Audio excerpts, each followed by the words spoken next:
Chapter 8. She walked with her head down, rapidly, in silence, without looking at me. But as she came out of the street onto the embankment, she stopped short and took my arm. "I'm stifling," she whispered. "My heart grips me. I'm stifling." "Come back, Natasha," I cried in alarm. "Surely you must have seen, Vanya, that I've gone away forever, left them forever, and shall never go back," she said, looking at me with inexpressible anguish. My heart sank. I had foreseen all this on my way to them. I had seen it all, as it were, in a mist, long before that day, perhaps, yet now her words fell upon me like a thunderbolt. We walked miserably along the embankment. I could not speak. I was reflecting, trying to think, and utterly at a loss. My heart was in a whirl. It seemed so hideous, so impossible. "You blame me, Vanya?" she said at last. "No, but I can't believe it. It cannot be," I answered, not knowing what I was saying. "Yes, Vanya, it really is so. I have gone away from them, and I don't know what will become of them, or what will become of me." "You're going to him, Natasha? Yes?" "Yes," she answered. "But that's impossible!" I cried frantically. "Don't you understand that it's impossible, Natasha, my poor girl?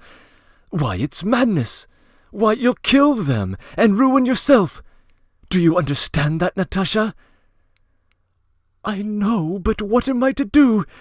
I can't help it," she said, and her voice was as full of anguish as though she were facing the scaffold. Come back before it's too late," I besought her, and the more warmly, the more emphatically I implored her, the more I realized the uselessness of my entreaties and the absurdity of them at that moment. "Do you understand, Natasha, what you are doing to your father? Have you thought of that? You know his father is your father's enemy. Why, the prince has insulted your father, has accused him of stealing money. Why, he called him a thief.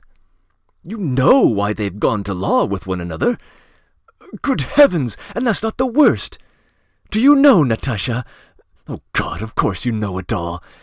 Do you know that the prince suspected your father and mother of having thrown you and Alyosha together on purpose when Alyosha was staying in the country with you? Think a minute. Only fancy what your father went through then owing to that slander. Why, his hair has turned grey in these 2 years. Look at him. And what's more, you know all this, Natasha. Good heavens! To say nothing of what it will mean to them both to lose you forever. Why, you're their treasure, all that is left them in their old age. I don't want to speak of that, you must know it for yourself. Remember that your father thinks you have been slandered without cause, insulted by these snobs, unavenged. And now, at this very time, it's all flared up again. All this old rankling enmity has grown more bitter than ever, because you have received Alyosha. The prince has insulted your father again. The old man's anger is still hot at this fresh affront, and suddenly now all these accusations will turn out to be true. Everyone who knows about it will justify the prince now, and throw the blame on you and your father. Why, what will become of him now? It will kill him outright. Shame, disgrace, and through whom? Through you, his daughter, his one precious child. And your mother? Why, she won't outlive your old father, you know. Natasha, Natasha, what are you about? Turn back. Think what you are doing. She did not speak.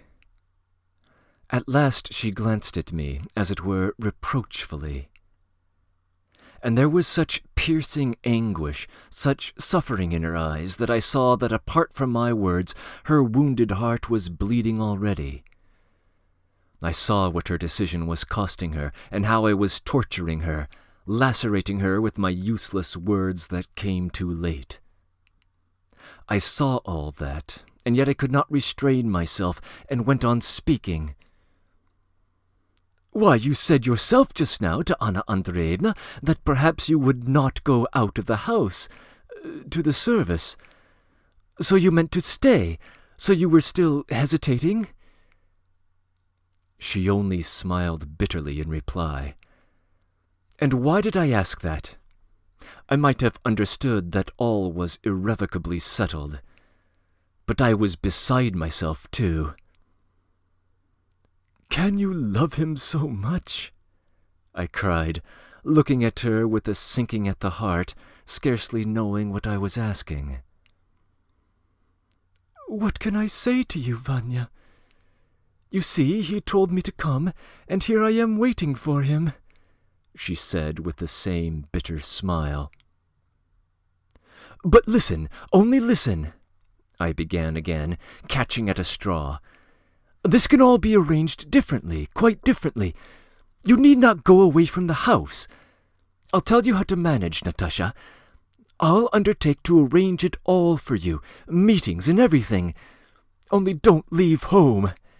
I will carry your letters. Why not? It would be better than what you're doing. I know how to arrange it. I'll do anything for both of you. You'll see. And then you won't ruin yourself, Natasha, dear, as you're doing. For you'll ruin yourself hopelessly, as it is, hopelessly. Only agree, Natasha, and everything will go well and happily, and you can love each other as much as you like. And when your fathers have left off quarreling, for they're bound to leave off some day, then—" "Enough, Vanya, stop," she interrupted, pressing my hand tightly and smiling through her tears. "Dear, kind Vanya, you're a good, honorable man, and not one word of yourself. I've deserted you, and you forgive everything. You think of nothing but my happiness. You are ready to carry letters for us." She burst into tears. "I know how you loved me, Vanya, and how you love me still, and you've not reproached me with one bitter word all this time, while my God, how badly I've treated you. Do you remember, Vanya? Do you remember our time together? It would have been better if I'd never met him, never seen him. I could have lived with you, dear, kind Vanya, my dear one. No, I am not worthy of you. You see what I am. At such a minute I remind you of our past happiness, though you're wretched enough without that. Here you've not been to see us for 3 weeks. I swear to you, Vanya, the thought never once entered my head that you hated me and had cursed me. I knew why you did not come. You did not want to be in our way, and to be a living reproach to us. And wouldn't it have been painful for you to see us? And how I've missed you, Vanya, how I've missed you. Vanya, listen. If I love Alyosha madly, insanely, yet perhaps I love you even more as a friend. I know that I couldn't go on living without you. I need you. I need your soul, your heart of gold. Oh, Vanya, what a bitter, terrible time is before us."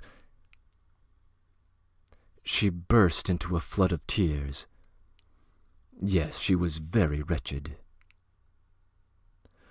"Oh, how I have been longing to see you," she went on, mastering her tears. "How thin you've grown, how ill and pale you are. You really have been ill, haven't you, Vanya? And I haven't even asked. I keep talking of myself. How are you getting on with the reviewers now? What about your new novel? Is it going well?"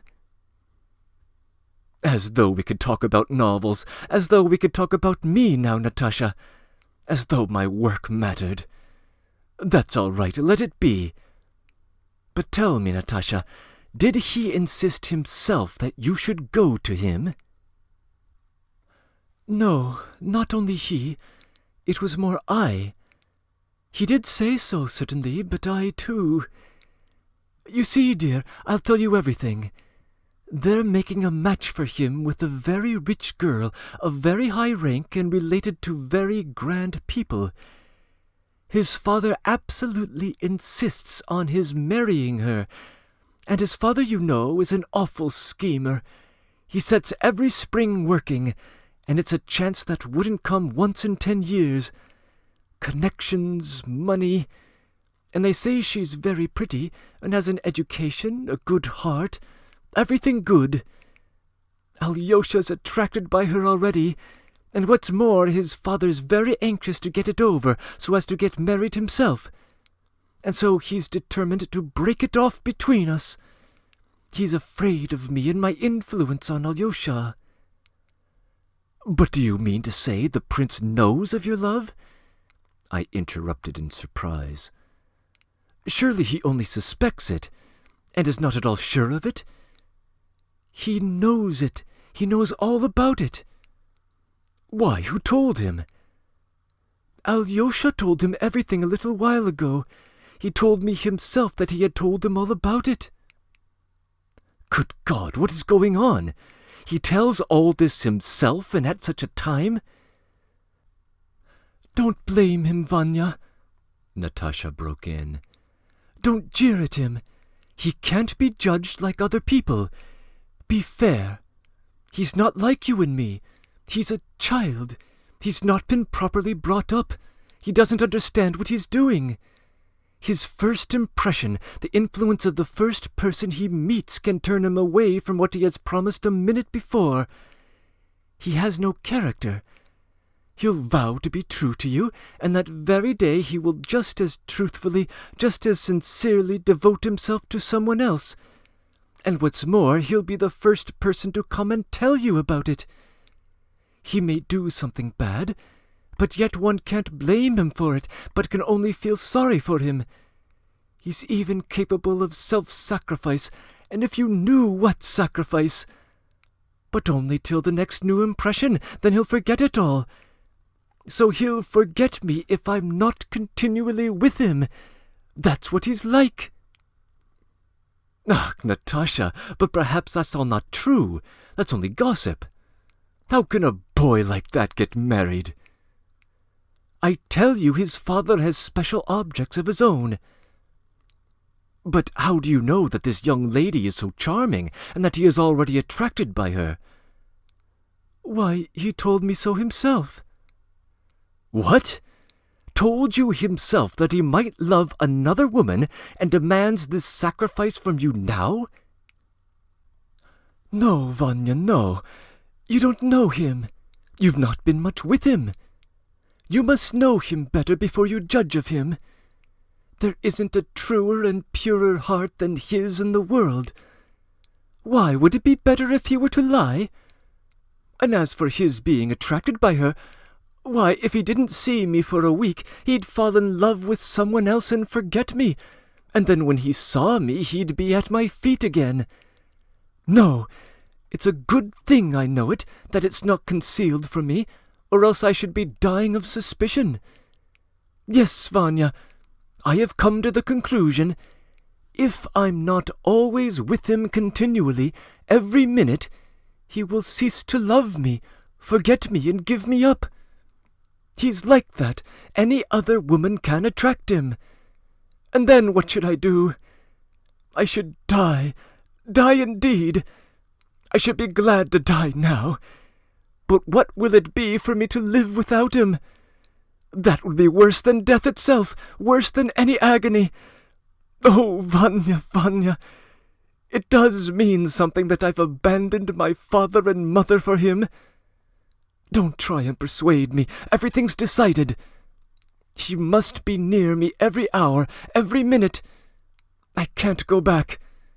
I know that I am ruined and that I'm ruining others. Oh, Vanya!" she cried suddenly and began trembling all over. "What if he doesn't love me even now? What if it's true what you said of him just now?" I had never said it. "That he's only deceiving me, that he only seems to be so truthful and sincere, and is really wicked and vain. I'm defending him to you now, and perhaps this very minute he's laughing at me with another woman.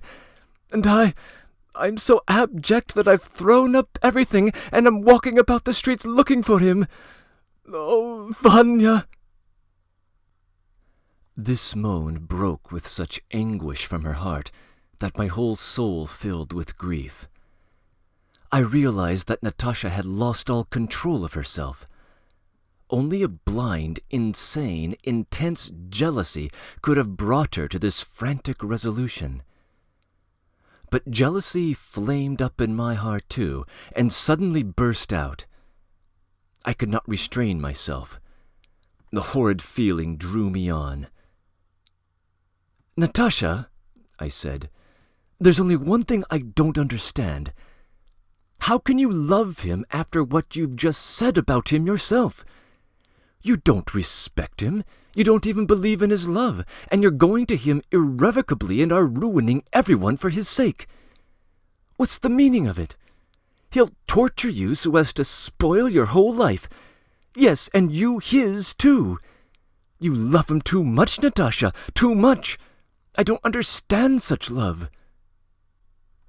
"Yes, I love him as though I were mad," she answered, turning pale as though in bodily pain.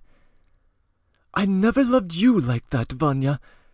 I know I've gone out of my mind and don't love him as I ought to. I don't love him in the right way.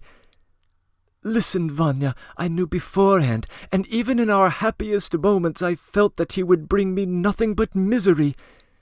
But what is to be done if even torture from him is happiness to me now?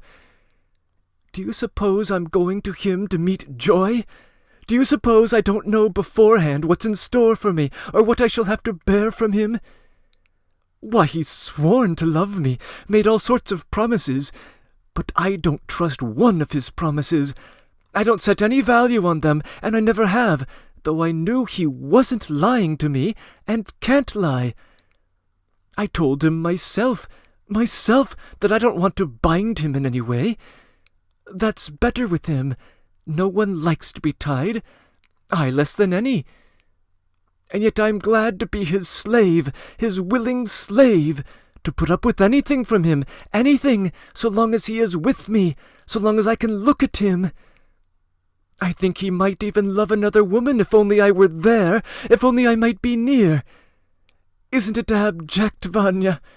she asked, suddenly looking at me with a sort of feverish, haggard look. For one instant it seemed to me she was delirious. "Isn't it abject, such a wish? What if it is? I say that it is abject myself. Yet if he were to abandon me, I should run after him to the ends of the earth, even if he were to repulse me, even if he were to drive me away. You try to persuade me to go back, but what use is that? If I went back, I should come away tomorrow. He would tell me to, and I should come. He would call, would whistle to me like a dog, and I should run to him. Torture! I don't shrink from any torture from him.